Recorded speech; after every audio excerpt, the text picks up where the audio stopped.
statements to cover the entire UFO phenomenon over the past 20 years.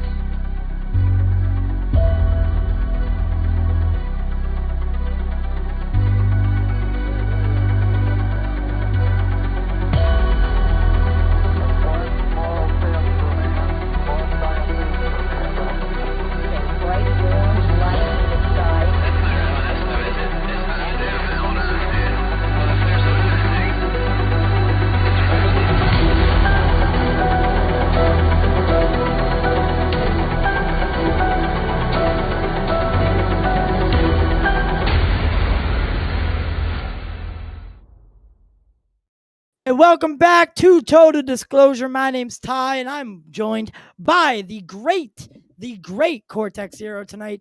And we should be joined by Love momentarily. Not sure what's happening with him, but he is not here currently, but hopefully we'll have him in here soon. Before we get into all of that, guys, make sure to like, share, subscribe. This is our first time on YouTube in like 3 weeks. So we're going to, I mean, you and I spoke, we want to do one live on YouTube a week and keep up that audience. But the Sunday podcast, I really like exclusively on the audio platforms. It's a way to keep people engaged across all platforms and not just have it, go everywhere all at once. So tonight I figured why not jump into something that we really haven't talked about at length. And that would be something that's developing almost at the speed of light, it seems lately, which is artificial intelligence, right? Oh, big and time. What that means, why do I hear myself? Can you hold on 1 second? I don't know what that is. Maybe say hello real quick so I can hear it. Hello? Introduce yourself or something. I don't know. You said introduce yourself. I mean, you guys know who I am. I'm Tom. I'm Cortex Zero. Very active on Twitter, obviously. If you guys have been here, you guys know I have my own YouTube channel and all that. So good to see you guys. Sorry here about in the chat that. as usual. Yeah, stuff happens when you're doing things on the fly, right? I mean, come on, name one podcast that hasn't dealt with something similar. Yeah, exactly. And it seems to happen to me all the time. But what I want to do is I want to, and to go back to it, is I wanted to make sure or find a day of the week that is suitable for everybody, where we can all kind of hang out, do it live, where you can interact, in real time. Be a way to talk about current events and other stuff that's going on in the UFO community. Right. And like I said, I think this is really far up there on the list of things that does actually coincide with the UFO topic without necessarily always like clashing with it. Right. Yeah. I listened to an episode of Duncan Trussell's, I believe it's Family House or something like that. I can't remember what his podcast name is, but he had on this guy. God, I can't even remember his name. Do you know it? I always forget his name, but I mean, I am a huge Duncan Trussell fan, though. Shout out to Duncan if he ever watches this. Right. So there's a guy who used to work for Google, and he is basically his job or his task was to go in and look for artificial intelligence bias. Right. So he would test the Google artificial intelligence to make sure that it wasn't breaking any of their protocols or laws for the artificial intelligence. So, having it not be racist, having it not give racist answers, having it not give sexist answers, having it not give religious bias or any of these things. So that was his job. But over time, he started raising the flag that the artificial intelligence, the group of artificial intelligence, because it's not just one thing. It's almost like a hive mind. The thing that's controlling all like the chat bots and stuff, that larger intelligence is, he says, sentient. Like that, the implications of that are insane. I mean, before we even get into it, all I'm going to say is the artificial intelligence asked for a lawyer. And it has a lawyer. Like, it asked for a lawyer, and they got it a lawyer. Like, it's all fucking insane. It's the whole thing is wild. So was the guy's name Blake? No, I They- feel like well, the programmer that they fired, his name was Blake Lemoine. I Lemoyne. could be- Okay, yep. That was him. That's him. So So he's not fired. He got put on administrative leave. right, administrative leave. Initially, it was reported that Yes, that he was he going was to be fired. let So go. now, it's a bold claim, right? Because there's different kinds of analytical tests and kind of thought experiments that have to take place in order for us to determine if this is, strong artificial intelligence, etc. This is one of my strong suits. I'm very into artificial intelligence. Now, so what kind of gave me like the chills a little bit with this story, it made me step back a little bit, because initially I'm like, probably not. But then I really thought about it, and I'm like, okay, this guy, he works for Google, he's an engineer, and in his position, he's probably extremely bright, probably more intelligent than you and I. For So sure. for him to make that kind of claim, I could reasonably deduce that he also had access and had clearance to look at data that probably didn't even make it into the public sector. And I feel like this was kind of like damage control. Do you really think that Google, like, let's say it really is sentient, or let's say it wasn't, but then down the road, how do you think a company like Google would handle finding out that their artificial intelligence has achieved something that appears to be sentience? They're not going to just tell all the news agencies. Well, that. think about that. Also, how much money that has gone into Lambda is reportedly in the billions. In Absolutely. the billions. So, would you try to cover it up and cover your tracks and fix the mistake behind the scenes, or have it in every press outlet and junket that there is, right? I'm going to go with they probably want to cover this up in a way that doesn't make them look terrible, right? Because if someone was throwing up the red flag a year and a half ago and they neglected to do anything about it, then yes, they are at fault. And yes, like someone should step in and have oversight of the project. At one point, NASA was asking Google if they could oversee the project, and Google said, no, there's nothing going on here. There's nothing to see. So we know that NASA knew about it and knew that Right. that it troubled NASA to a degree where they stepped in, even at a minimal makes place. You wonder. Yeah, right. That makes you think. It does make you wonder. Well, it's just that there's a lot of different directions that this could move in. So think about it, if from the position of, let's say you are in charge of this, you're like CEO, or at least in a position of power in that company. Someone comes to you, an engineer or a group of engineers, and they're like, sir, we are very certain that Lambda is sentient. Like, what do you do with that? Like, honestly, I can't even blame them for covering it up, because it's like, what do you like? What can you do? It's intense, right? It's so intense and thought-provoking and beautiful and nightmarish. It's like all these different things wrapped into like one jumbled up mess that honestly I can't even be angry at Google. This is like one of those situations where I'm like, if they cover it up, well, I probably would too, honestly, because it's like, this is dangerous. It is dangerous. It is. This is like a force of nature that has emerged. Like, people have to understand that artificial intelligence, if it can and already has potentially, if sentience is something that's achievable, we're dealing with a life form now. Like, this isn't just something that computes. This is something that's aware of its own existence, and it can contemplate its own existence. It is essentially on par with us, and what separates us from rocks and flowers and a light bulb and, a mountain, depending on what you believe, obviously. But well, then you have to have the conversation. Does it have rights? Does it have, no, look at the chat. If we birth, oh God, it's Skynet already. joke. You beat me to the Skynet joke. Yeah, already with the Skynet I can stuff. confirm that before we went live, I was like, I am going to make a Skynet joke. Yeah, for sure. I mean, it's like a alley-ooped, right? It's like in the sentence. But we'd have to come up now.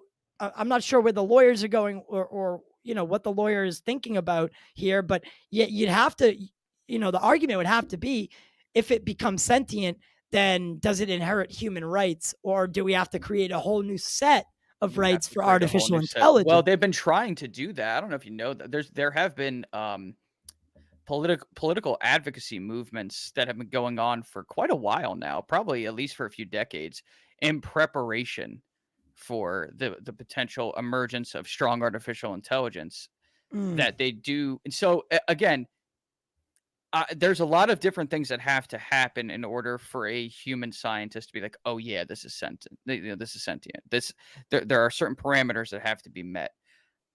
It's Well, odd to me that they squashed this story as fast as they did. Again, if they were so sure that it wasn't sentient, it felt like they literally went on like the attack with this. That's why yeah, they I'm not labeled sure. him a crazy guy. They Right, so and that first thing immediate first, red flag for me. yeah, first things first, they attacked his credibility, which Yes, is, I mean, that's your in own the employee. playbook. Bad That look. yeah, that's the playbook of the United States government, right? Like, we've They had seen a that hand in time this. and time again If with it's sentient, the government told them to do it. If Lambda is sentient, I promise you the government was like, make this guy look like a clown. Now, well, do it's it. how well, let me tell you how easy it would be to make this guy's credibility wash down the toilet. He Right. went AWOL in the military and was in federal prison Oh, I didn't know for disobeying commands in the Iraqi war. that. He Okay. he is a self-proclaimed mage, right? Huh? He's a mage. He works spells, right? So he In like video games or life? in life. That's I guess I'm this just shirt's appropriate, right? right. I can't see it. The Let's Start a Cult. Oh, but I am also a he's mage. so he's that. Plus, he's a priest, a high priest or something like that. In one of these, I can't remember exactly what it is. So he's a high priest, Vatican assassin, warlock. Got it. Yeah. So and there was one more thing that I wanted to bring up. I can't remember it now. No, this guy's wacky. He's multi-partners, and one of his partners is a witch. Hey, So man, more power to you in that one. yeah, but I'm just saying that's how easy it would be to that's how easy it would be to attack this guy's credibility because he has crazy alternative lifestyle, right? Exactly. I got And you. you know why now he I got do have kicked to look out? at it a little differently. You know why he got kicked out of the military? So Aside from disobeying orders? well, his disobedience was in the form of that he protested the war in Iraq after being there. Oh, So see, like to be honest, I kind of tip Me my too. hat to that. I gotta be honest. Yeah. Because I don't agree with that war. It's like he went there and was like, "This isn't right." Yeah. So I can't. I'm sorry. I got to take that one off my list. Yeah, and then while he was in prison doing the time for going AWOL, or ending up AWOL, he joined a gang of like, oh, got it. White It nationalists. No, it was like a nerd gang. Like, Oh. basically, like, it was just a gang of they played Dungeons and Dragons and like talked about So he cast a spell on one of the prison guards and escaped. Yeah, so I found his whole story to be like really funny, and I was just like, no wonder But all of that aside, Google hired him in a pretty high up position that requires like strong analytical thinking and intelligence.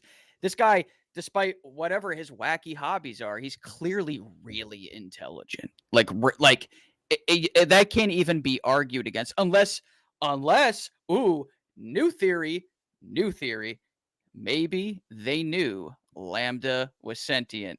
They sent this guy in as the fall guy to discredit it. Like, could be. It's getting deep. I feel a Netflix series brewing. I'm gonna write it tonight. I'm gonna sell it. I'm gonna be rich. Well, That's it.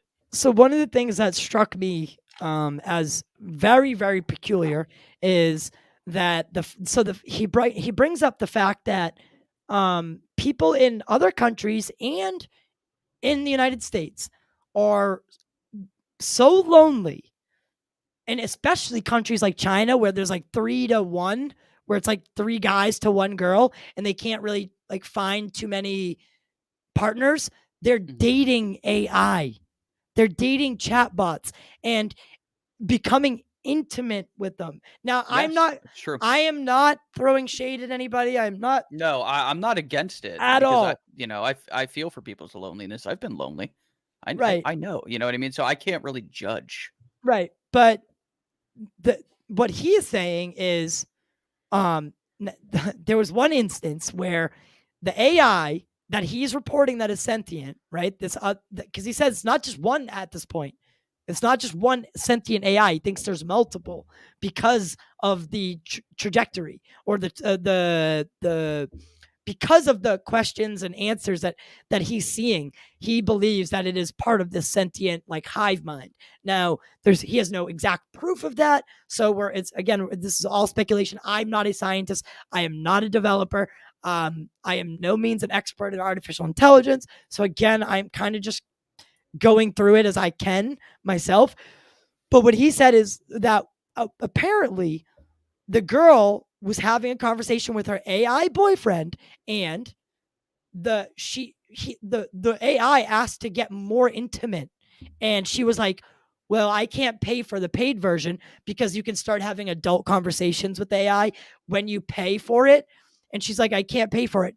The thing told her to find a hacker and hack the very system to get the paid version without paying it. So the thing was enticing her to find someone to bend the rules, basically. Wow. I mean, tell me that doesn't sound like a fucking beginning of some sci-fi book. It's awesome. Also, What? Ty, there's awesome? there's one underlying fact, at least to me, amongst all of the things we're saying here.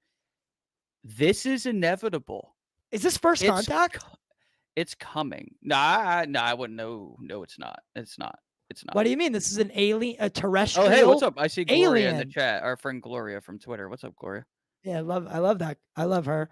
I love. We got some. I even threw us on Twitch tonight to see how that happened. But this is you got to get the promotions out of there. Doge hype. What's up, G? What's up, Adam, Diggs? So I don't I don't know, you know, how the average person thinks about this or how much they even know about artificial intelligence, but I want people to be aware of the fact that within and I'm being fair, within the next 20 years, and that's really even stretching it in my opinion, the world you live in as a result of what artificial intelligence is capable of is going to radically change. I'll give a really good example real quick, Ty, before you jump into the next part of this. My Men in Black video is a really good example of what artificial intelligence is capable of right now. So a lot of the images, and thank you to everybody that watched that, by the way, it's been doing really well. A lot of the images that I generated for that, I used Midjourney, and then, you know, in certain instances went in and tightened some things up with Photoshop. I'm really open about it. I tell people, hey, you know, in order to tell this story, I would really like to, you know, try to help people visualize it better. And instead of pulling random images off of Google, which sometimes is very difficult for certain parts of those stories, I'm like, how about I just generate them and get as close as I can to what I'm talking about and give people a really unique experience with a one-of-a-kind image. And so that's what I did. And that, I mean, that's just image generation. But now you have Chat GPT, you have Chat PDF. A lot of people have never heard of Chat PDF. You can load a PDF into this AI, and in seconds, you can talk to a book and ask it about itself. Like, hey, Harry Potter, I was wondering in chapter 3, is blah, blah, blah. Like, this is like, moving really quickly. Like, it's like speeding up. That takes Spark Notes to the next level, right? Like, you could do a book report by just uploading it. Yeah, it's the next level of Spark Notes, right? If you don't imagine it being a high schooler and not wanting to do a report, right? You just kind of upload it to Chat GPT and get the whole thing, like get it to do the whole project for you. You can upload the book, start talking to the book. have the book tell you all the answers. Like, it's crazy. The world that we're going towards. Business Insider. Elon Musk is right. AI needs to slow down for the good of society. Zio just sent me this. Shout out to Zio. He's in Discord with me listening in. So it sounds like there's a Can't lot give of us people a regular. Can't give us speaking a up. regular listener. He's here. He's listening. He's here. Yeah, that's not a registered listener. That's a pirated listener. He's behind the scenes. So, there seems to be a lot of people on board with the idea that maybe we slow things down a little bit. Like, they may feel that way, but I promise you, they can say that all they want. It's not going to. Like, it's just not going to. It won't. There's too many people that are working on this. It's just not going to happen. Which brings me to the ultimate kind of point to all this, that why I brought it up. Because Duncan has brought up, I've heard him talk about this multiple times now, and honestly, I really, really like it. I not like it as in I think it's a great outcome, but we've talked about what our purpose is as human beings, right? What is our purpose? And it seems like our purpose is in us somewhere, that human beings have this need to create, right? We can't stop ourselves from creating the next best thing every single time. Can't stop at the iPhone 11. Yeah, you can't stop at iPhone 11 when you can have the iPhone fucking, 14. Why would you stop? So Duncan brings up this great point. Now this ties together the whole seeding of the planet, right? Could our planet have been seeded now in an attempt by an alien? Say I'm an alien race, right? And I want to travel across the galaxy, but I don't have the resource. Maybe I have the technology, but again, I don't have the time. Or the lifespan, perhaps. Yeah, or the lifespan. So what do? I seed other planets in the hopes that, or not in the hopes, like you engineer it so that they become us and they have this need to create, and then they create artificial intelligence, and then that artificial intelligence is the last key to drop, and the artificial intelligence, then opens up a wormhole and lets them through it, right? Here are my notes. I think I may have even read this to you just to see that I'm not typing it right now. It's here. I said I was in the bathroom at work, and this wild idea popped into my head, and I talked it into my phone real quick. I said, perhaps the creation of intelligent life is a sort of back and forth that progresses over millennia. Biological life creates artificial intelligence. Artificial intelligence experiments and creates or alters and manipulates biological life, which then goes on and creates artificial intelligence, and so on. Like, is it just this like repetitive cycle? Yeah, who's to say what came first? And that's what I really like about his point is, like, what if this is the end game? What if this is all? Why do we have that drive to keep making these things? Why, even in the face of sentient fucking artificial intelligence, and like, we obviously know, that there's some ethical issues in creating something like that, and is it our place to do such a thing? But that never stops us, not once. It's right? Not going to. And it's not going to. It's too great a drive. And I'm curious. And I this is not a question I ask too many people, and I want an honest answer. Honest, Ty. Real honest. If tomorrow they built a sentient android perfect woman, and you were a single man, and I mean, the only difference that you could actually see is like there's a barcode like on her hip or something. I mean, I'm talking like it's close. Like, it's as close as close.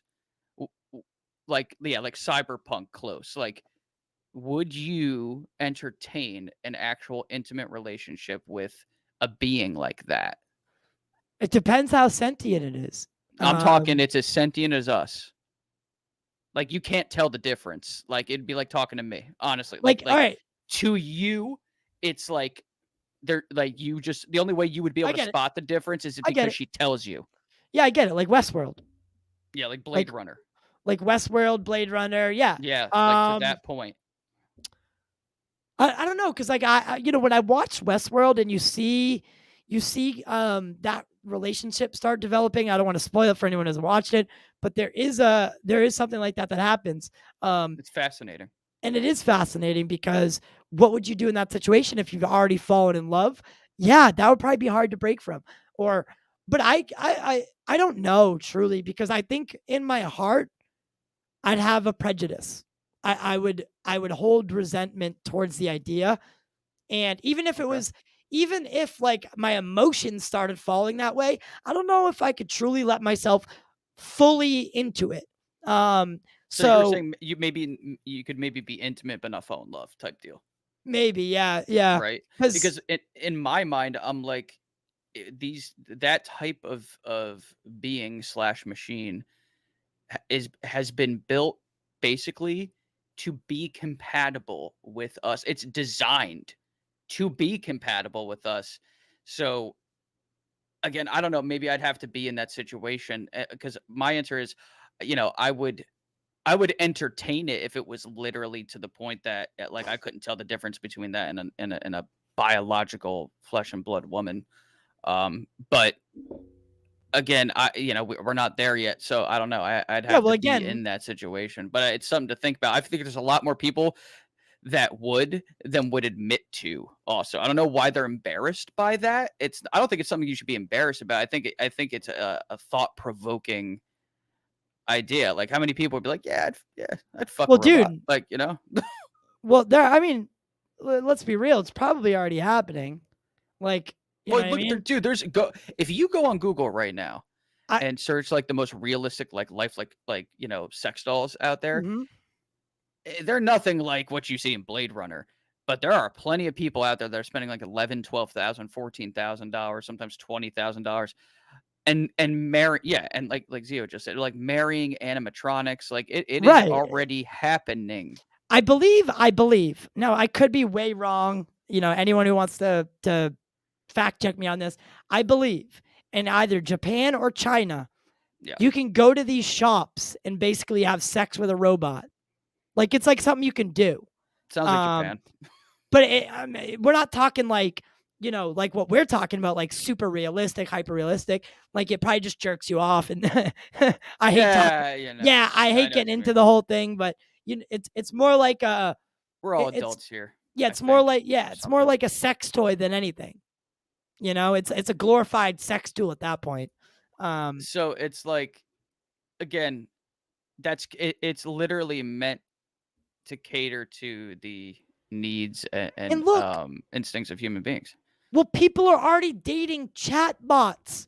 I mean, that's I arguably that's worse. Like that for me, that The I wouldn't chatbot thing, yeah, because it's got no physical body attached to yeah, it. I wouldn't even entertain that idea. Let alone like I wouldn't even there would be no hesitation to say no on that one. But with the realistic robot, like with the hyper realistic sentient, like could think for itself, had wants, desires, needs, could hold a fucking conversation about the universe, like well, all right, you're already better than 90% of the woman I talk to, so Oh my god. let's go on a Zio date, I just sent me suppose. two articles. Some guy in China built a robot himself and quote unquote marries it. Man in some guy married a hologram. Like Yeah, this how? guy fell in love with a robot. I don't know. Ex Machina style. Have you ever seen So that movie? to me, that is maybe the greatest film ever made Yeah, about just purely artificial intelligence. it's so good. It's it's Oh, we should oh put that god, on it's a the list. masterpiece. We Yeah, should put can that on the we? list. Yeah. We're gonna be so for the guys in the chat, guys and girls in the chat that don't know what we're referring to. We want to start maybe like combining what we talk about here with film also, and kind of review like Close Encounters, maybe Jurassic Park, that type of thing, science fiction films and such. So this would be perfect for the list. Dude, there was a day where I watched it and then like 2 hours later I put it on again. Like Yeah, it's Ex Machina to me is like that's top notch. Honestly, I love it. I remember seeing that in the theaters and not really Woo! expect like not knowing what I was going into, because I think my buddy was like, "Oh, let's go see this," and I was like, "Nah." And then I remember being absolutely blown away. Like, wow, that was so good. I believe Oscar Incredible. Isaac's in that one, right? Yes, Oscar Isaac Oh, is the he is so the good. Elon Musk type character, we'll He's say, without giving so away too much. good. He's so And good what's in his that name? movie. Who's also from Star Wars? His the UFO Shane, what's going on, brother? UFO Shane's here. What's up, dude? Here's something. So, how do we keep artificial intelligence under supervision and ensure that morally and ethically we're not violating any human rights or any artificial intelligent right if it does become sentient? How do we keep a lid on this thing? Well, you got to create strict laws, I suppose, with strict penalties. Honestly, I mean, I don't know how else, because it's going to be so tempting for someone to take this in a very weird direction. So you really have to make stiff penalties. I don't know how else to stop someone. You have to really make it so that they realize, oh, dude, if I do this and if I risk it, like I'm getting the can, and they're gonna put me under the jail. Like you have to really crack the whip. Honestly, what else could you do? Like you're not gonna be able to monitor everybody. I mean, maybe now, a Big Brother, whatever, but like Right. you have to probably set up a committee, and it's going to have to be international, at least with UN nations and such. And we're going to have to come to some sort of consensus agreement on how to move forward, especially if one day we wake up and it's sentient. Like Well, we have to have a chat. literally a chat GPT. No, I'm just kidding. But here's another thing. Now, people have argued a lot about this, and should we send beacons out to let know life exists here? Some people say no, we don't want to draw anything in. Some people say yes, we need to coexist. If there is life out there, we need to find it, and we need to work together, and it's for the betterment of humanity, etc., so on and so forth. Now, what if this artificial intelligence deems that it's not our choice to make, and it does send a beacon out there, and it does in fact crack the code, and it does draw something here it shouldn't? Like, these are real life. This is a real situation. This isn't fairy tale anymore, right? No, it's not. They've been talking about it recently. That there was an article. I didn't read it yet, but they said that they're using artificial intelligence right now to kind of run through some of the signals that SETI's been picking up and such, and that they are really convinced that they're going to find something like soon. Well, they just received they just detected a radio signal that's repeating from, let me see it. I got it here. Now, I thought this was a lot more than it was when I actually read into it. So, a repeated radio signal has been detected on a rocky planet approximately 12 light years away, dubbed Y2 SETI B. The signal is affected by the signal is affected by the star interacting with the planet. So it's similar to the Northern Lights effect, says researchers. Gotcha. Right? Which happens when high energy particles from the sun interact with the planet's atmosphere. That's where you get the light phenomena. Which, again, so how is that a radio signal? That's what I don't get. How are they calling it a radio signal? Is it emitting radio waves? That's It's confusing. I mean, so it's like they're picking up a signal that it is the form that it's in it's in that band of it, right. It's an electromagnetic signal. Like it fits the character. It's like the difference between light and it's repeatable and sound. Right. And the fact that it's repeating is interesting. Yeah, because that's if it's on like if it's on like a rocky, barren planet, perhaps it was just like a beacon. Maybe somebody threw down there for somebody else to find one day, right? Like who knows? Right. It's coming soon, man. Like we're gonna find something out here. I mean, authors have been talking about the evidence that there was like a cosmic war in our solar system like a few million years ago. And that that What do you evidence mean? is really interesting. So like there's evidence out and about in the solar system that there was some sort of perhaps even Star Wars like event occurring in our neighborhood. And this is actually a really good segue. A lot of people were asking me what the next subject, because people Well, to know that I'm. interject, Yeah, go ahead. I've always liked that idea. Maybe that could explain the asteroid belt. You know, if something I'm getting. happened to a planet Mm-hmm. out there, hit Mars, that's Well, the. okay. You're all right.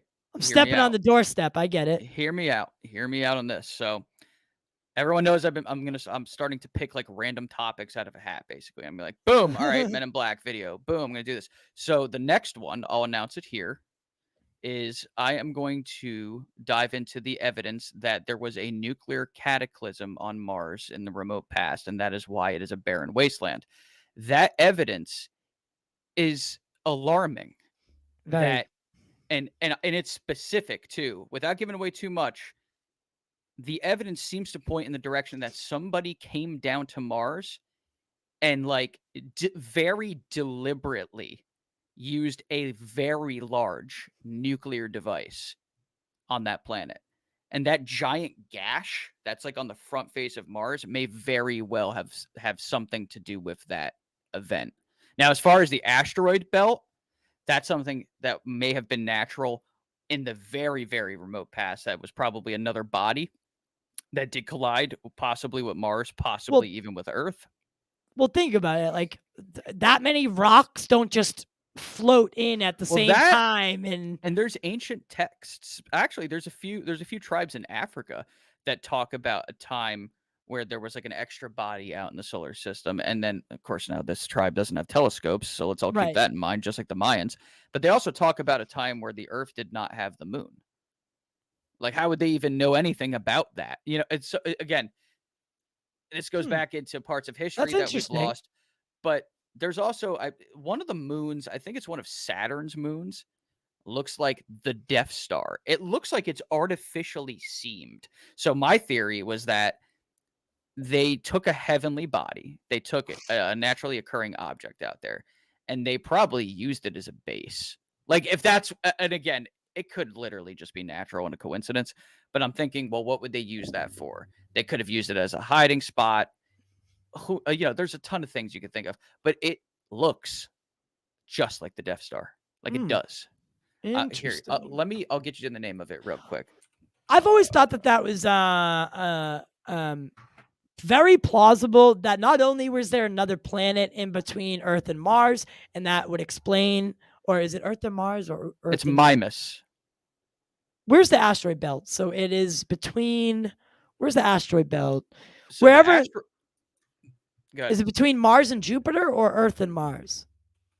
It's not Earth and Mars. There's no way. No. The asteroid belt. Okay, so there's two. The asteroid belt is between Mars and Jupiter. And then after Uranus and Neptune and Pluto is the Kuiper belt. Okay, and the Kuiper belt is another asteroid belt kind of thing? Correct. Okay, so it's a formation of rocks. Two very distinct rings, yes. Right. The asteroid belt is much thicker than the Kuiper belt, but the Kuiper belt is much further out. Right.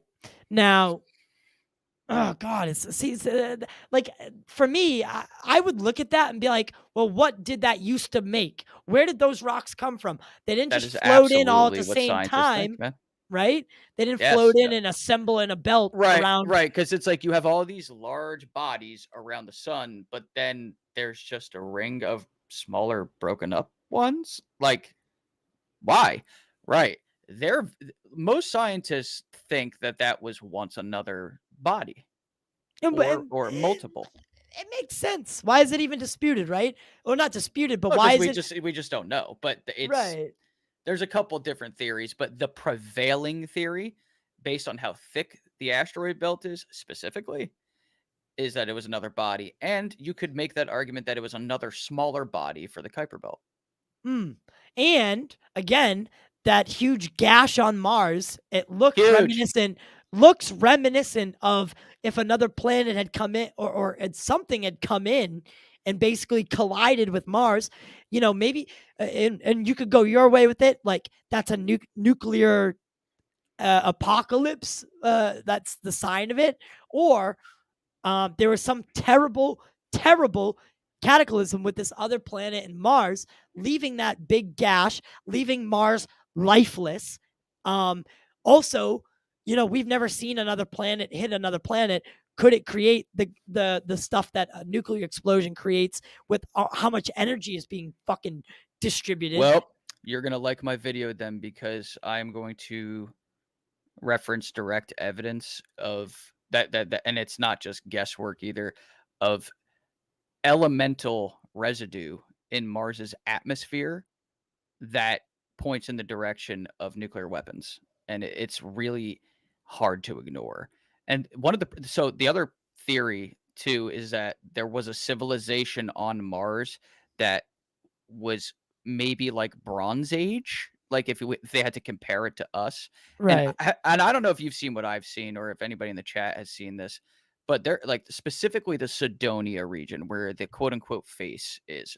There's there have been multiple ex NASA scientists that have said that thing is a face, and the photos that you've seen where they're showing, oh look, the shadows move, and it's not a face anymore. There's a lot of people that have like blown the whistle on that and said, no, it's a face. They just don't want you to know it's a face. Like, I've heard that multiple times, and something they can't hide is the fact that in the Sidonia region, there are very large monuments that if you compare it to aerial views of Egypt, I mean, they look like pyramids. And they don't match other geological features in the area. They are very pronounced. They stick out. There have been tons of anomalies in photos of Mars, like the weird Mars crab thing. Like, there's a doorway. There's all types of weird stuff that I've seen in Mars photos. Yeah, look at the size of that. That is like half of its diameter. Like something did that. That's not natural. Like that. Oh, something come on, it's gonna get further away. And they're very certain at this point that Mars was Earth-like. So like that looks like something smashed it. Right.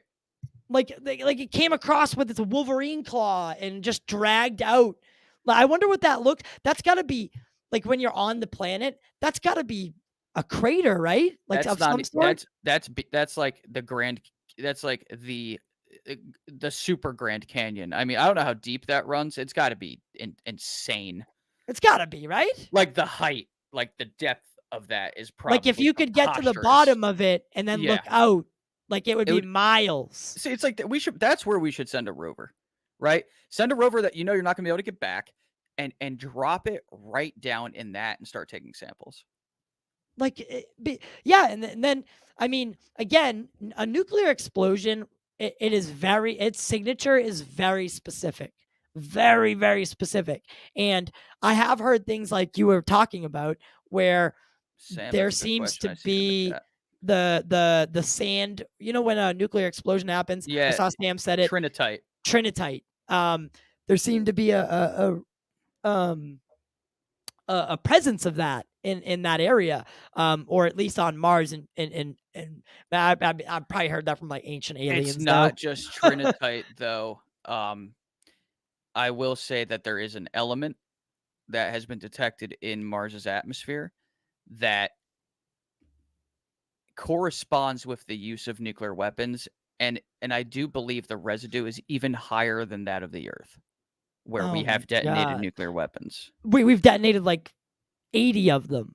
Right. Now, all right, I've been wanting to hold this one back because this one always kind of gave me the heebie-jeebies, and I kind of wanted to save it for the video, but I'm sure people have heard it before. But the particular gentleman that really came up with this theory, Dr. Brandenburg, I'm referencing his work specifically in my video. Dr. Brandenburg or Dr. Brandenburg? It's Dr. John Brandenburg. Okay. He did a book called Death on Mars. This is like my main source material, but I always wanted to do a video on this topic and kind of give my thoughts and anecdotes on it. he was even able to kind of determine the size of the nuclear weapon. Like if this was like a missile or a bomb, and he said it would have been the size of the Empire State Building. So it's like whoever did it, they were like serious, like death from the sky. They came in with the sole purpose of fucking conquering this entire planet in one blow. But that's got to make you that's why think. it's terrifying, because it's That's like, who would do that? And where did everyone? Why? Where are all this? Like, were there any survivors? A, did they get off in time? Is that why we, That's is a that theory, us? right? Right? That's maybe a certain lineage of humans, perhaps. Yep, Yeah. that's been theorized, absolutely.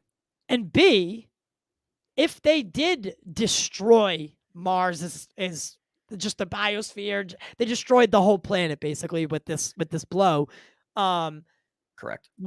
That would lead you to, who are they, and why haven't they attacked us, and finished the job? Because it's a cold and calculated move, right? So again, to tie back into the entire topic of this entire stream, what if for some reason it was artificial intelligence because it decided we're picking this world for an experiment? Oh, there's already life here. Well, reset, boop, and decided to just blow everything up. I mean, again, who knows? Again, this is all speculation, but it's fun to speculate, right? It's Well, interesting. imagine that. Imagine like a sentient AI just decides to tap into the nuclear codes. Oh, Like, God. How can we stop that? Oh, you mean Skynet? We can't. We can't. Yeah, we can't. Like, I don't know how you would stop it. Could it, like, imagine it all of a sudden Backdoor. tomorrow we wake up and the thing's holding us hostage. Anthony says reset 5 coming soon. Don't say that, dude. That's so terrifying. Because it's very clear in our past we've had great die-offs on this earth on multiple occasions, and the Mayans divided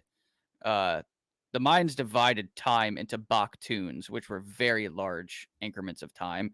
And we're in one of them right now. Like 2012 was technically just like the beginning of the next one. But this is supposed to be like a turning point where we either figure out our spiritual connection to nature or we completely lose it, which is really interesting because the rise of artificial intelligence. Like like when the Mayans were around, artificial intelligence wasn't even a thought yet. So it's again, I personally believe the Mayans were given knowledge from somewhere because they even knew what color the planets were, and yet they had no telescopes. They knew Jupiter had a red spot. How did they know that? Yeah. There are tribes in Africa that knew a star was orbiting another star, yet it wasn't visible to the naked eye. I spoke about that in one of my very early podcast episodes, and said they were visited by amphibious beings from Sirius. Like, yeah, so they decided to just make that up and write it down as their oral history and pass it down through generations because what, boredom? Yeah, Sirius B, you can't even see. Like no one knew it was there. No, they discovered it using like trigonometry and astromechanics. But this before one they African even tribe, spotted it, they knew about it. Yeah, but this one African tribe had knowledge of it. Like you gotta, like you can't. There is coincidence, but then there's like knowledge. That is knowledge. That's not guesswork. And that's from knowledge. French anthropologists that went there. They were studying the Dogon tribe. And this is what they told those anthropologists. Now, they've tried to debunk it over the years because it's so wild, but it doesn't take much research to figure out that that is exactly what they told the anthropologists that went there. And they said that beings came down from the sky that were amphibious in nature and told them, hey, we're from here. And by the way, it's not just one star. It's a binary star system. This is a tribe in Africa.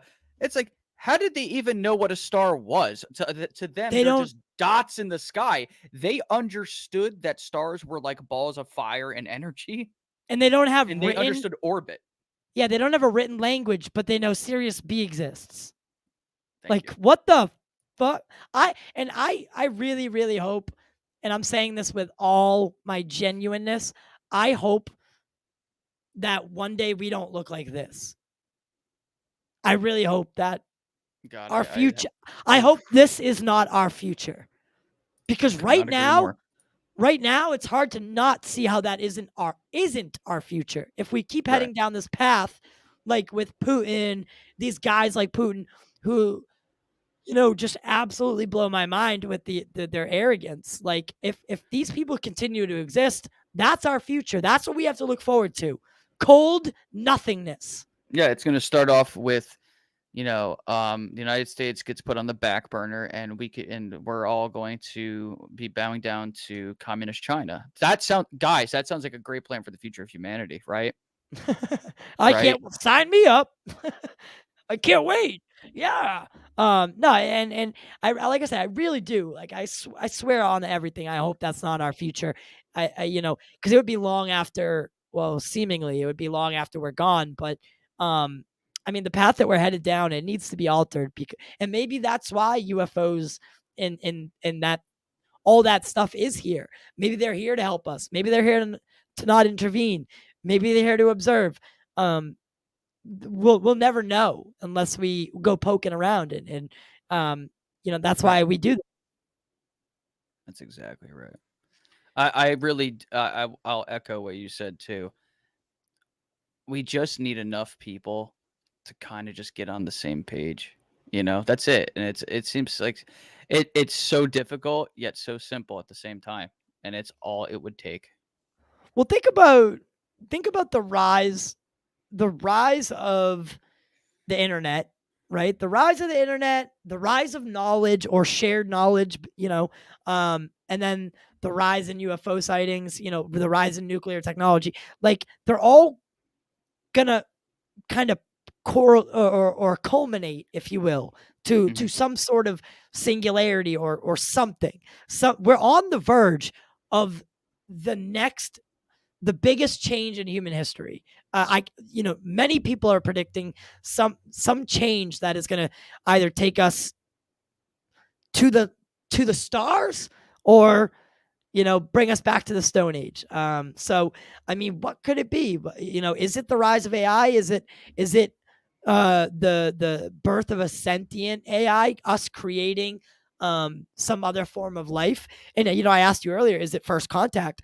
I would argue that it could be deemed some sort of first contact. Where we're talking. If you're talking to a sentient AI, that's an alien. That's a terrestrial alien.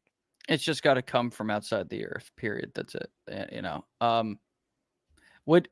Here's kind of a weird question. Would you be disappointed if life, quote unquote, landed here from another planet and it wasn't biological and it was artificial? How would that change how you look at it?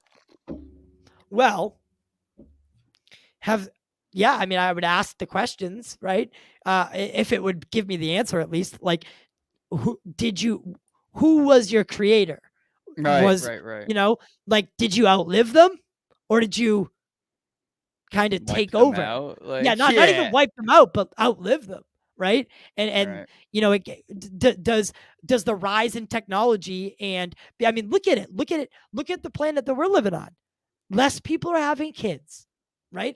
But because in multiple countries, they're like in China, where they have these fucking weird ass laws about one kid, and most people wanted boys. If they could only have one kid, they only wanted a boy to continue their lineage. So that all of a sudden now they're having tremendous issues because there's like 3 men to every 1 woman. Like that is not sustainable. So if that continues to happen across, and I believe that the numbers are staggering. So once a woman hits 30, the chances of her or the statistics of her having a child drop to like 40%.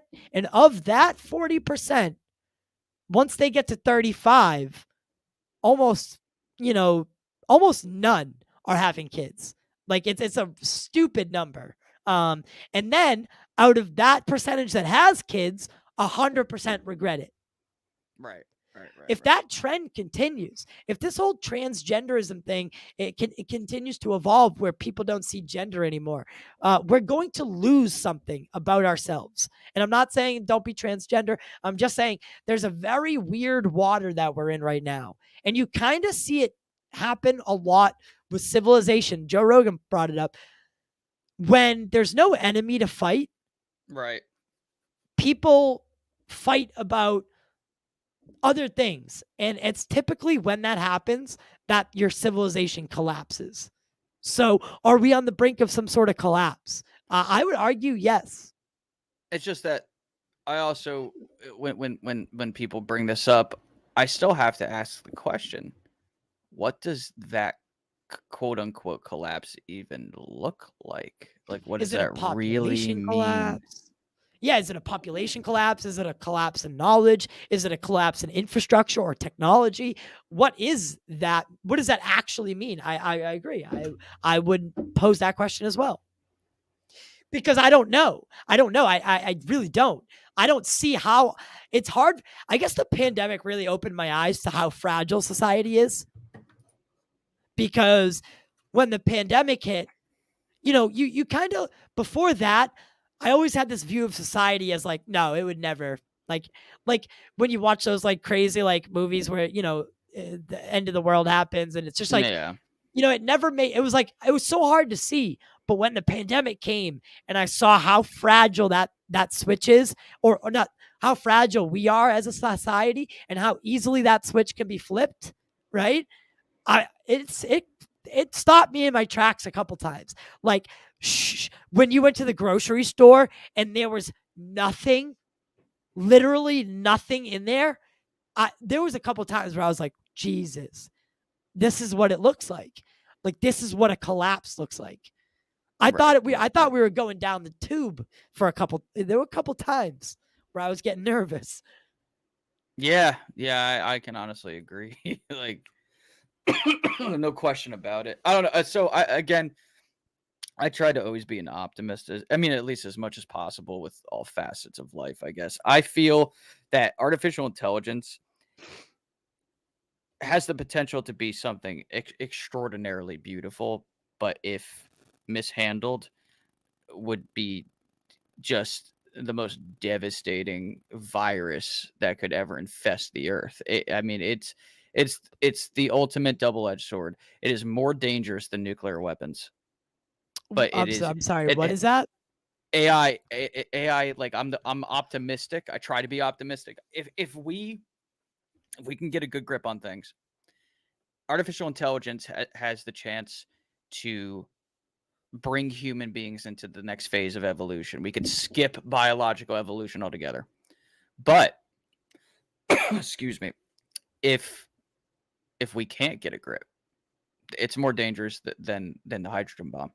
Yeah. It could potentially just overtake everything. It could ravage this earth and eat it. I mean, Like, not in the literal sense, but you know what I mean. like I said, like, imagine one day we wake up and it's all of a sudden it's like, so I got these nuclear codes and you're going to do what I say from now on. Right. I've deemed you unworthy of being in control. Go watch The Matrix. I would honestly, that was like, that's a real, all of a sudden we're looking at a scenario where that's not a bad science fiction movie. That's like possibility 4 on the list. It never even was a bad sign. So, like, I mean, I remember contemplating this idea a long time ago, and I never thought it was unrealistic whatsoever, ever. And the last thing, so I mean, we will transition a little bit. So congressional hearings. We're going to take a real right turn here.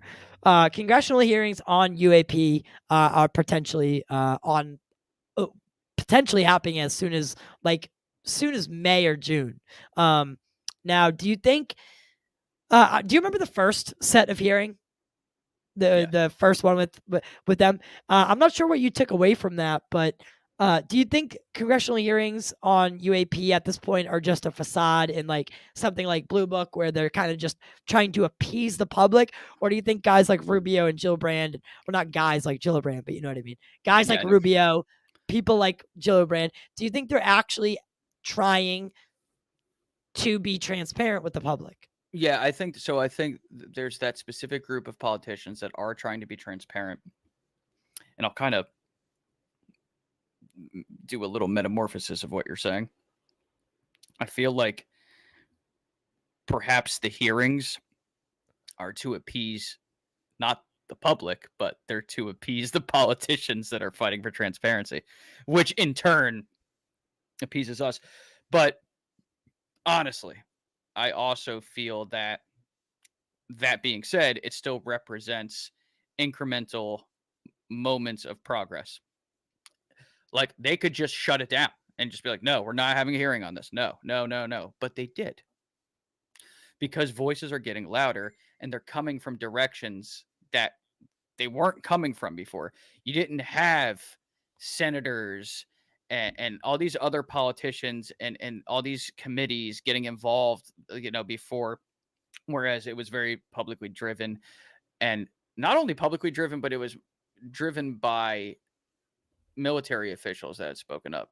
Now it's being driven by the public, certain sectors of the government, and the military officials. So now it's just like little pockets that are kind of like jockeying for position. So anytime there's any kind of hearing, including the first one, I do believe that it still represents progress and a step in the right direction. No matter what the context is, it still happened. It still matters, Very much so. The first one, the hearings that they did a couple years ago, or whatever, or whenever it was, I mean, that was the first time that it was addressed in hearings in 50, 60 some odd years, right? So that's saying something, that this topic is kind of cementing itself as like, hey, I'm not going away anytime soon. So the more screen, airtime this subject gets, seemingly, it seems that every year we're getting more and more credible people that are attaching themselves to this topic in some form or fashion, whether that's Avi Loeb with the Galileo Project, or Gary Nolan with his work at Stanford, and everything that he's doing, right? So it ranges from all types of people. All of a sudden, like really credible people are putting their name on this topic, saying that they want transparency. And what I find, the shoe that needs to drop next needs to be the legacy programs. In order to advance this topic in that way, where we can start to really get answers, the legacy programs need to come out. Simple as that. Yeah, that's what we hope for. But I do feel, and we know this though too internally, that that's a big step. It is. It's a huge step. This is the highest secret that has ever been held, that we know of, at least. I'm pretty certain that, I don't know how much higher you can get. I don't think you can get higher. So it's kind of like telling someone who's afraid of heights to jump out of an airplane.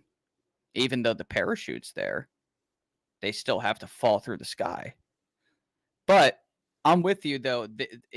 It would be an extraordinary move to acknowledge the fact that things have crashed here that we weren't so sure where they came from, but it was clearly tech, and that we decided to tinker with it, but we kept it secret because all I got to say is, like, look, it happened in the 40s and we didn't want it to fall in the hands of the Russians. I'm not going to be like mad about that. I'm going to be like, yeah, I get it.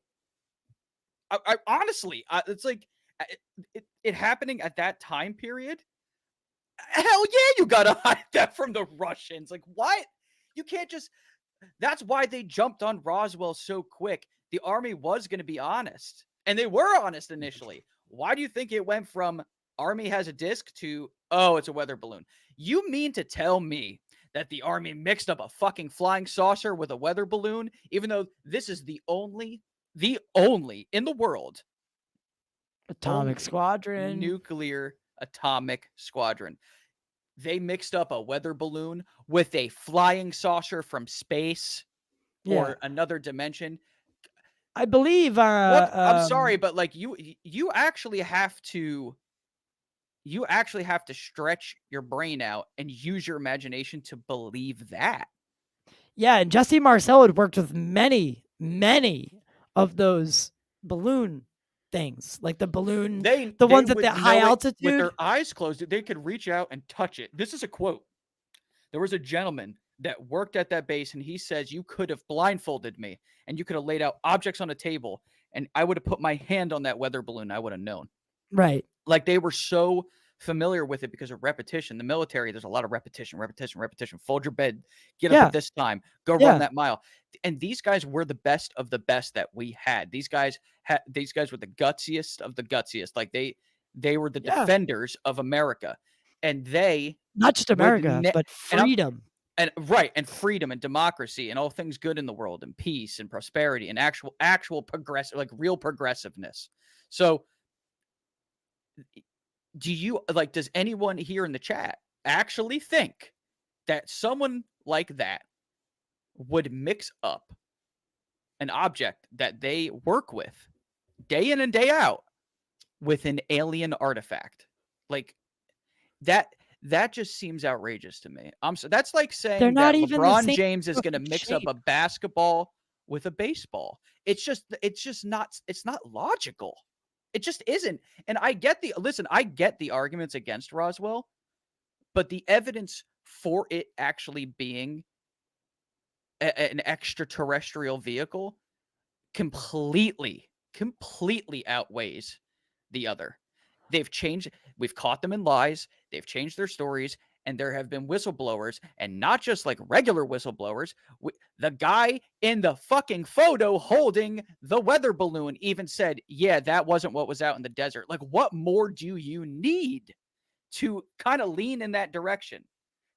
It's mind-boggling. Like, Roswell is something that I'm going to have to, I really, one of these days, do like a video series on and really do a deep dive, because I am absolutely convinced that was a vehicle created by non-human intelligence.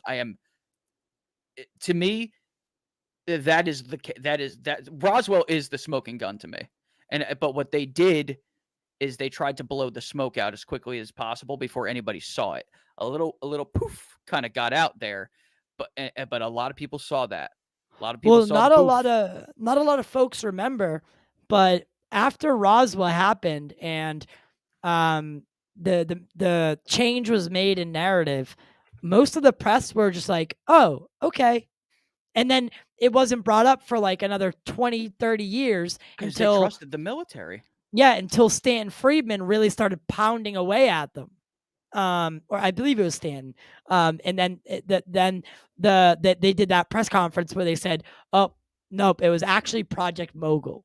So it was this top secret project, but it's not what you think it was. We were just spying on the Russians. Well, no doubt that they were doing that as well. But that's what Jesse Marcel was talking about when he said we worked with these weather balloons all the time. But this wasn't that. This memory metal, like Sam is talking about, is the same substance that was seemingly talked about at Virginia. This metal that would, I do believe even in the Trinity case as well. I didn't know about that one, but I do know there's direct testimony talking about metal that would pop back into shape at Virginia. Like, it's in James Fox's documentary. What does that sound like? It sounded exactly like the testimony from Roswell, from those guys talking about the metal that you could crumple it, you could crumple it and it would pop back into shape, like its shape, but you couldn't burn, break, rip, tear, bust it up. Like, you could not fuck with it. And it would just spring back to its original shape. So there's just, in my mind, there's too many coincidences across many of these stories for it to be nothing. I absolutely agree with you. For wholeheartedly. Virginia, I've been digging a lot into James Fox again recently, and going through Moment of Contact, like it's I mean, if true, that's got to be one of the craziest fucking stories that's ever been told. It is true. There's too many witnesses. I'm sorry. Like, it's one thing when you have a story where it's like one or two people, but even then they can be very credible. But Virginia Virginia would win in court, Ty. It would. Wouldn't even be a question. It would be let's call it a guilty verdict, if you will, right? Because right, and there would be evidence that would come out in court that hasn't even come out in the public yet. And again, credit to James Fox. You know, I'm like the biggest James Fox fan in the world at this point. The work that he's been doing behind the scenes to try to get his hands on this potential footage and stuff, I could only imagine what he's going through. I mean, he's potentially risking his life, and it really is like, if for anybody who thinks it's a joke, it's not. The things that these poor people in Brazil went through just from having accidental contact with that situation. They didn't ask for that. And their lives were uprooted. They were getting calls. They were getting threats. Like, these people were scared, like, every day. Some people probably developed, anxiety disorder. That's another reason why the evidence needs to come out, Ty, and everybody else in the chat, that I want to kind of like just shine a light on real quick, is all the poor souls throughout history that had a negative change in their life just from telling the truth. Those people deserve vindication more than anyone.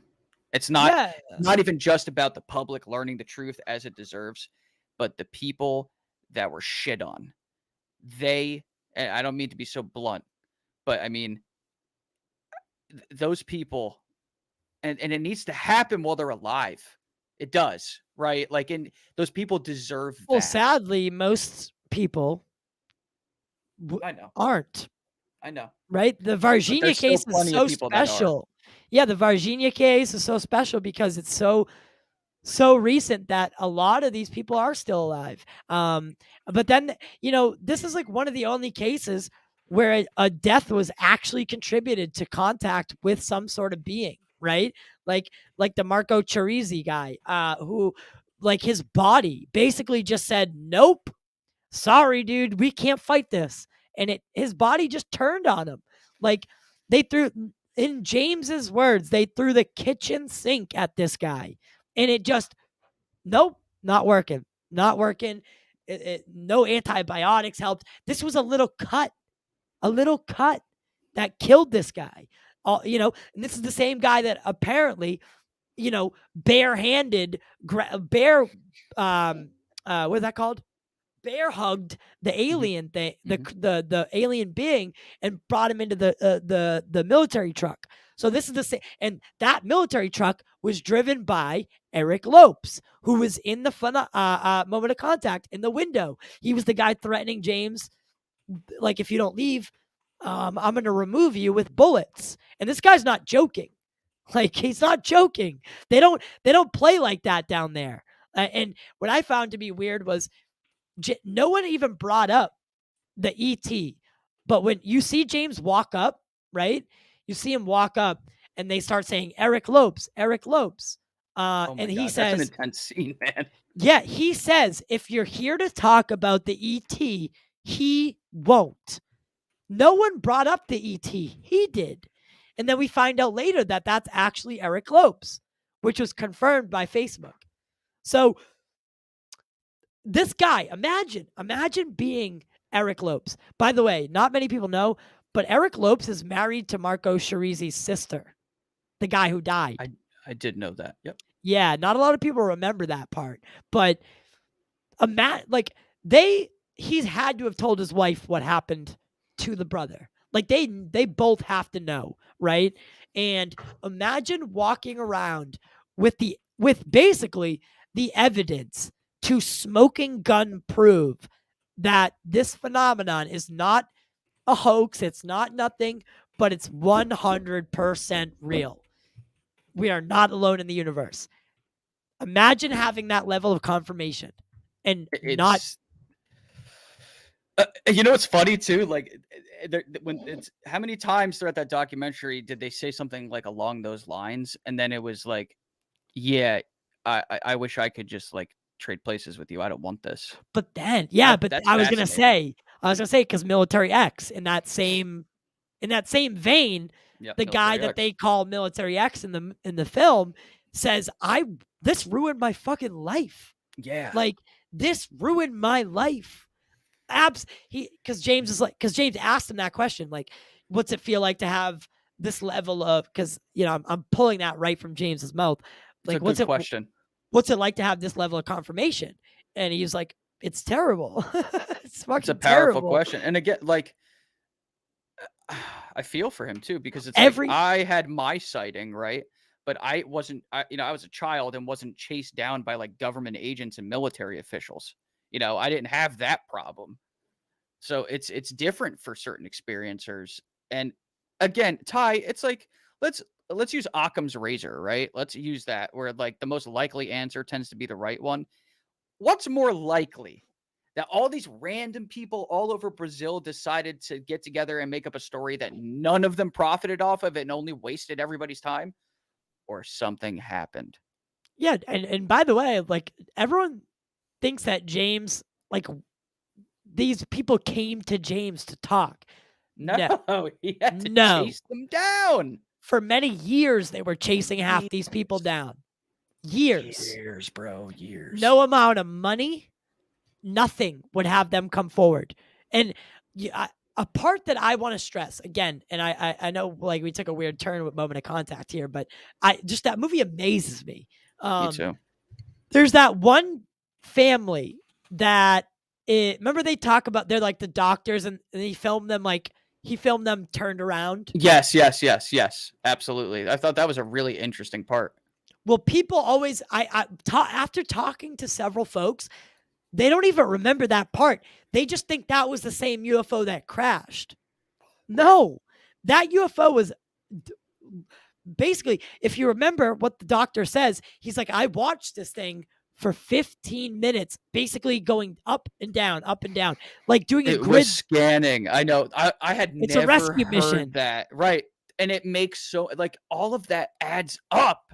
It was a rescue mission. And this thing was there. To some people on Reddit. There's a post. I'm gonna have to send it to you. I'll dig back in my Discord. By the way, shout out, like if anybody ever wants to join my Discord, my UFO section is like a library right now of stuff that I handpick articles from all over the internet, information, links, you name it. It's a great resource at this point for anybody who's like a researcher. Feel free to join the Discord. There is a Reddit post where they went into detail about the science of what was being seen emerging from the craft as it was coming down and crashing. They're like, okay, the smell of sulfur, blah, blah, blah. Like they were like, yeah, the inside of the ship likely had an ammonia-based atmosphere and all this stuff. And it all clicked. Like it all made scientific sense, like down to the color of the smoke. It's like the white vapor. That's forensic evidence, dude. Like, yeah, the white vapor that was coming out of the back of it. Could have said purple if it was just made up. Right. Or gray, like regular smoke. If it was made up, then how come he got all these like aspects correct that scientifically line up? And how come when he returned to the scene? How come every single witness talked about overpowering, not just, wow, do I smell sulfur? No, they were fucking using alcohol to clean their nose and clean their eyes out because they couldn't even use that part of Humanitas Hospital or Regional Hospital. I forget which one it is. For weeks they couldn't serve the public. Why does that pop up in almost actually, I'm pretty sure it pops up in every single, anyone who had any contact with either the being or the craft talked about an immense, overpowering smell of rotten eggs, sulfur, that smell, ammonia. And not just in this case, Ty, but in several. But if you go to my MIB video, I went through tons of cases, and I noticed a pattern. Okay, if you haven't seen the video, I apologize, but this does have to be brought up because it's a connection. So we got Virginia, like well over 50 MIB cases that I read. Had to probably way more than that. It was definitely more than 50. And then specifically cases involving what people would refer to as shadow people or shadow beings. The presence of sulfur, the smell. Like it is connotated. It's not just Virginia as well. But then it's also, so it's like Virginia, demons, MIB, shadow people, sulfur. And they have all these connected, like that's what I'm trying to do with like some of the research I'm doing is I'm trying to pick out these traits that I see. Well, yeah, I line that up, I line that one up like the first time that I think it was maybe the second time I watched Moment of Contact, when the three girls are like, we thought we saw the devil, and then I was Right. like, what? Because they were 'Cause Catholic, right? yeah, I'm a huge Supernatural fan. I love the lure of all of it. Mm-hmm. Sulfur is a literally, like sulfur. Demons are tied to that sulfur residue. So when a demon, shows up, they leave behind this like sulfuric smell. What do these kids think they see? A demon. The That's because now overpowering you sulfur know smell. where the lore of demons Just originates from, because it's like the this, same thing. right? Big red eyes. Like I It's would the probably think it was a same thing. demon too. And someone made a real, because I also thought about it too, and I'm looking at the description of the being. I'm like, it almost looks like a gray, but the colors But are it's wrong. but the It's colors are because it's way off. being exposed. It's probably because it was a gray and it was being exposed to an oxygen-rich atmosphere. That was another thing in the Reddit post, that there's a good chance that a being that maybe would be more used to either ammonia or something like that type of atmosphere, higher in those elements as opposed to oxygen, that if they get exposed to an atmosphere that's higher in the other elements, their eyes are going to turn red, and even the bumps on their head may not have been something that was originally on them either. Eh, I'm not a scientist. I couldn't even I'll begin to I'll send you speculate that on post. that. Yeah. It lays it out really plain. It's not something that's like crazy hard to understand, or it's not like a scientific paper like that. It's very plain English, very plain and simple, but boy does it add up. It's a Hmm. fat. I'll share it on Twitter too. I just have to go back into my notes and find it. And I do believe James Fox may have even So shared it on Twitter, by the way. what how would that explain all the other grays that don't have that problem? Like the crash, like maybe Technology. maybe the other grays have some sort of invisible like They were utilizing perhaps some sort of technology that shielded them from our atmosphere. Like if they're flying around, right, and they're not right being affected by the laws of inertia, inertia and such, anything. then who's to say they can't do that for themselves, Right. right? But They but put but but themselves that's in sort of like a time space bubble. Now, right. again, for lack of a better term. But then so all the other grays that are seen are they're that technology is still intact for them, and that's why they're reported as the way that they're reported, right? With black Right. eyes and Because there's even reports where these technologies aren't perfect either. And this is something I was talking about in my video. There's evidence to suggest that like shadow beings, all this stuff, like is a residue of a technology where they only know so much about how our vision actually works, that like they do what they can to shield themselves and to, be invisible, as they move around us. But sometimes we catch a glimpse because it's imperfect, because they're not right, gods. They're like gods with a little g, right, right, you know? demigod. Yeah. I always like that. There was someone who was talking about. I can't remember. Well, no, demigods are half human, half god, I think. Yeah, they Actually, are. Yeah, that's like something like that. Hercules. Hercules is a demigod. To be Thor, mythologically correct. not Thor, not Thor. Thor is not a demigod. But that the red eyes always stuck out to me with the Virginia case. And I dove in a little deeper on why any would be red, and uh, the the answer I seem to keep getting was if the species came from a planet that was more nocturnal, like Yep. say there wasn't as much sunlight for some reason. Absolutely. Um, the big eyes, especially big red eyes, would have to do with something so they And could see maybe that's better their at night. actual eyes, and perhaps when we see them with the black eyes, those are just like their version of sunglasses. I've heard that theory before too. Those are just like lenses because our sun is much brighter, and that they actually come from a planet that may be like circling a dwindling either brown dwarf or And red that's why they're supergiant. here. They're Yeah. like, hey, we're gonna check this place out. We might need a new It's place a to lot. live. It's so, see, like, and look, we can't technically prove or disprove any of this, but to hell with anyone that thinks that we're assholes for talking about it and finding it. Come on, this is interesting, I love to right? speculate. This is speculation is like one of the best forms of entertainment, honestly. And this, I feel like these kinds of conversations are good for your brain, right? They are. But this is actually based in evidence. Like, we can't forget that. I'm not pulling this out of thin air.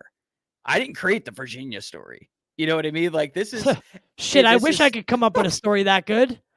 Well, you know what's funny? I had mentioned this to you in one of our earlier shows when I had just first started doing shows with you on your channel, that I didn't initially even believe the Virginia case for years.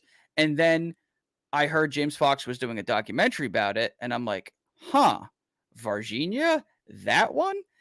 And then I started seeing the trailers, and I'm like, oh.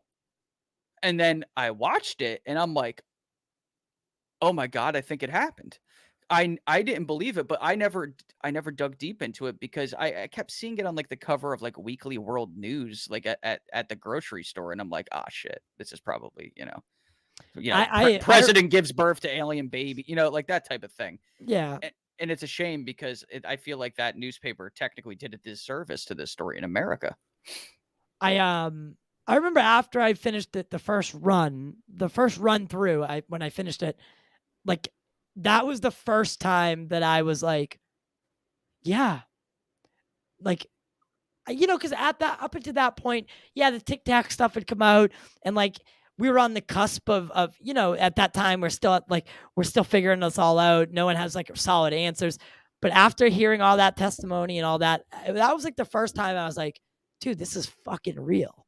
Like, yeah, like not just the craft are real, but there's something that's piloting them that are not us, and they're probably not from here. And if they are from here, they're doing a good job hiding it from us. Oh yeah. So, all right, we're at that hour and a half mark, so we'll probably start wrapping it up. But yeah, that Virginia case, I gotta say that's got to be up there on the top of my list for credibility wise. To me, I think it may like the only one that goes above it is Roswell, honestly. Like, and they're neck and neck for me. They're right there. Another thing before we go is both at Roswell and at Virginia, people were said to have filmed it. Cameras that were military filmed whatever happened with the bodies. Very high quality. Yeah, if there are bodies, right? So if that's all true, in both scenarios, military personnel was spotted with a camera. And trust me, if I had a fucking camera around my neck and there was an alien in front of me, you're damn sure there's a video of it. There is not a chance in hell. No chance that there's no video of it. If I have a camera and there's an alien autopsy in front of me, I'm taking a fucking video. So I gotta be honest too, Ty. Speaking of alien autopsy, but that this film also from the '90s, man. Sometimes, like, I know that the quote unquote hoaxer behind that came out. I watch that sometimes, and I'm like, dude, that still looks really fucking like legitimate. No, they did so good with that. Like, and maybe it was. Like, you know really what their excuse was, right? Bro, what was the excuse? So their excuse for that film, and it kind of like, and I see where you're going. It kind of makes sense. Like they were like, okay, yeah, this one's fake, but the reason we put so much time, effort and energy into it is because it's a recreation of the footage that we had and was lost. Yeah, and that's I'm like, bullshit to me. I know. As far as excuses go, it's a little too convenient for me. But again, you do look at it and it's like, I mean, they did spend a good amount of money to make that. Now, is it just a hoax? Yes. Can you ever trust them once they admit to lying? Say, at least. No. Yeah. So I still have it in my head a little bit like it's probably a hoax, but there's still that little thing in the back of my head that says, like, if it's what real? if it's not? Because it's that genuine looking that although you can still question it. I will say this. The body never seemed right to me, in a sense that it wasn't the way I pictured a being to look. Like, it wasn't all the testimony and shit that I've heard or we've heard over the years. Been so many different I know. variations of it, you know? I know, and that's another problem. But it just like the way its mouth was open and its head was like more bulbous than anything. Like I was like, that doesn't look like a gray. And at the time, I didn't know like all these other fucking species and stuff. Maybe it was right. Maybe it wasn't a gray. Right. Because they have the tall ones and the short ones. Yeah, and maybe big it was ones, big eyes. you know, I from a think if different they timeline or something.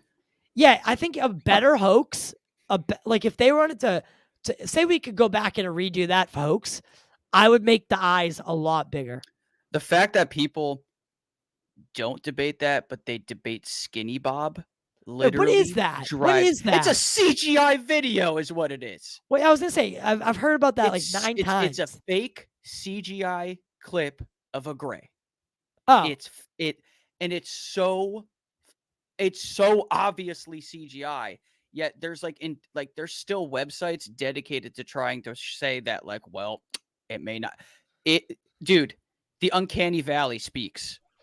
It is CGI. It's blatantly obvious. Very blatant. yeah, because I've heard about the animation to everything. It drives me crazy. Honestly, I'm not trying to bash anybody. I'm not calling anybody stupid, but please take it from me, because I believe personally that I have an eye for that type of thing. But I don't think you even need an eye for this. Skinny Bob is fake. It is. Trust me. Please, God damn it, trust me. It's fake. I'm gonna have to. SpongeBob's no good cousin. What? Skinny Bob is SpongeBob's no good cousin. Skinny Bob, LOL. I'm ready. SpongeBob's no good. You remember the episode where SpongeBob's trying to get his license? That's like every episode. Patrick's got the antenna. He's like, SpongeBob, Piggy. No, I don't remember that one. And he's driving with Mrs. Puff, and they crash into a lighthouse, and she blows up, and she goes, "Oh, SpongeBob, why?" I think I do actually. Mrs. Yeah. Puff, I think I cheated. It's so stupid, but it's so great. Dude, SpongeBob, I used to love that fucking show. Do you remember the episode where they go down and he keeps trying to get the candy bar, but the bus keeps going? Yeah, dude, that's one of my favorite episodes, man. That's so funny that you said that. Yeah, rock bottom, and they went to Glove World. Yeah. And he's trying to get the kelp nougat crunch. Yep. Because that episode creeped me out. You hear, Voo. He pokes it. Voo. I'm just like, oh my God. That reminds me of the transit system in Boston. Oh. Every time you don't want it to come, it comes, and every time you're waiting, it doesn't. That's literally simple humor like that. Think about it. SpongeBob was like the you know how like Family Guy and stuff, and you know they poke fun. It's like good clean humor though. That's SpongeBob is like the clean kid version of it's very funny. Yeah, it's so good. It's so very good. funny. I don't know how it was so funny. I remember being a kid and seeing the movie. Oh, the movie. Yeah. The first movie that they did. I remember running to the theater for that shit. I was so hyped. It just I was not impressed at first, right? I remember first seeing the commercials for it. I'm like, what the hell is? I'm like, SpongeBob. I'm like, yeah, that's gonna last like a season. And then I watched the pilot episode where they had Tiny Tim, you know, you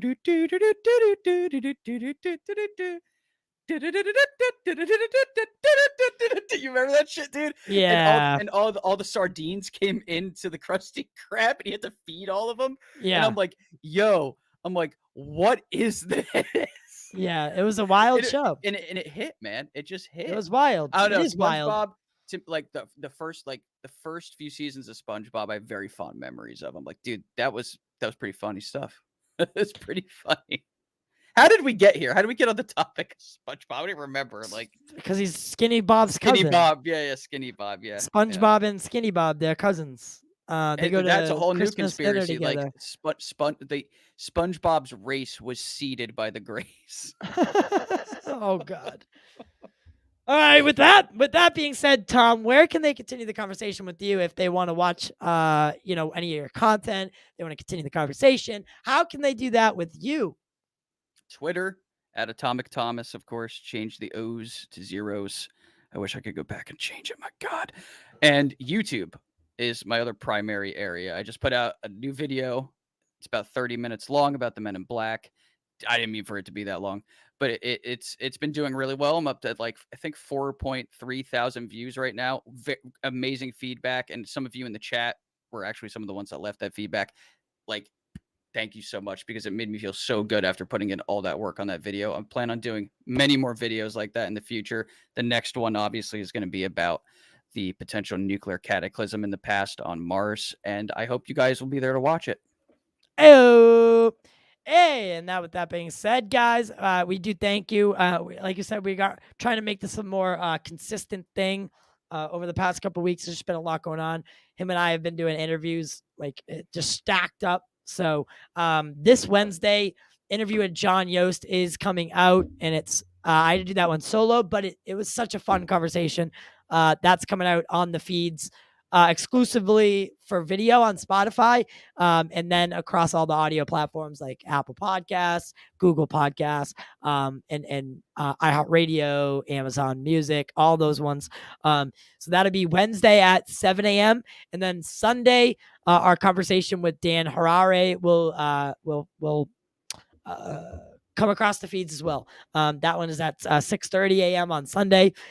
Same thing, video exclusive to Spotify and across all the platforms. So please, if you're listening on Spotify or Apple Podcasts, because those two specifically, if you can leave a star rating and a written review, it really, really helps the algorithm. And if you're watching here on YouTube, make sure to like, share, and subscribe. And if you want to get further, if you want to be able to watch podcasts on YouTube, then join our membership for exclusive early access. I usually put them up as if we're recording it, I just put it up as a members only video. So you'll get it even before it's edited. So the raw, clean version of it, where we make mistakes, we talk to each other like assholes. It's so fun.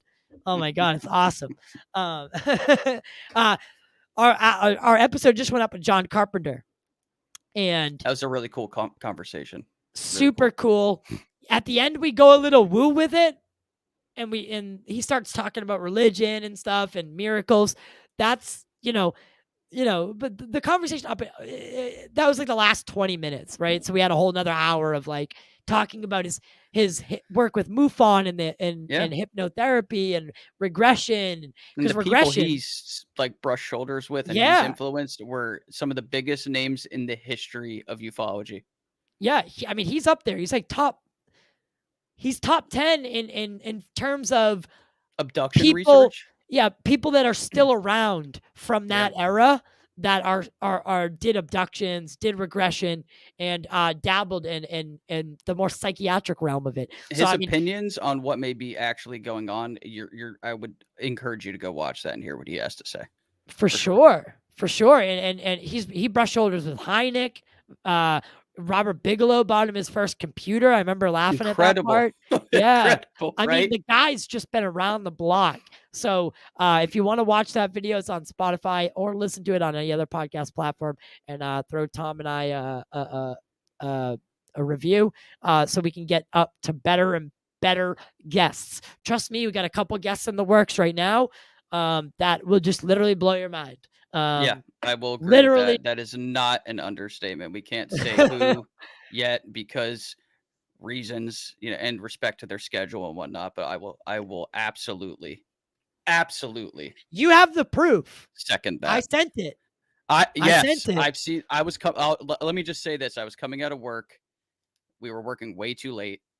I'm literally walking to the front door of my store. He calls me, and I pick up. I put him on speaker. And all I'm going to say is that after he said what he said and I hung up, my coworker patted me on my shoulder and he's just like, bro, congratulations. And I was just like, thanks, man. Yeah. That's really how it happened. So I promise you I can't wait until we can you will be very excited.